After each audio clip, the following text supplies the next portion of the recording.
Hello, my name is Megan. Today we'll be replacing your light socket in your Kenmore range.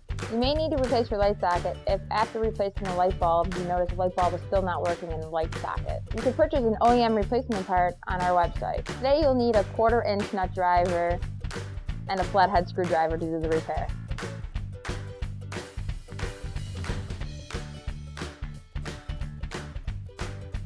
To start, you're going to need to unscrew these 3 screws.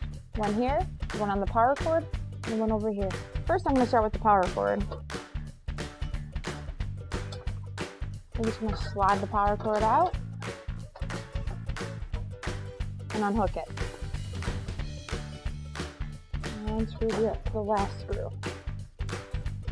Holding this so it doesn't fall down on you. And this just slides right off. And you got to be careful with the power cord just to slide it through. Our light socket is located right here. We're going to unhook these 2 wires from it. Now before we push these 2 tabs in, we're going to undo the light bulb inside the oven. So we're just going to unscrew the light bulb.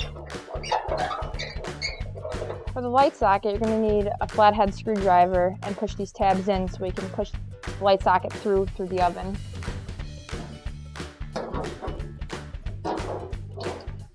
Now you see it's pushed through. Now we're going to go to the front of the oven and open the oven door and pull on the light socket through. As you see, the light socket's pushed through. Now we're just going to pull it on out. Now we're just going to get the OEM replacement part and we're just going to line it up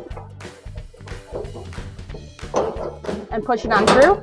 As you hear it snapping in, so you know the light socket is in place. Since we're not going to have to come back to the front of the oven, we're going to screw the light bulb back in right away.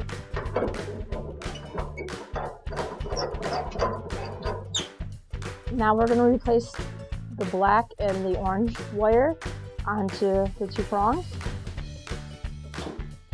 Make sure they're pushed into place. Now we're just going to put the back panel back on. We're going to feed the wiring through the little hole for the power cord.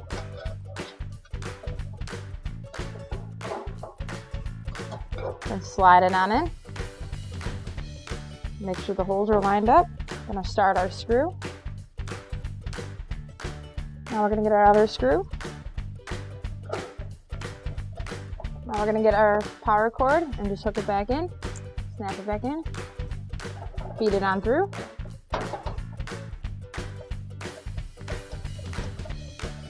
Once you reattach your power cord, you just need to plug it back in and you're all set.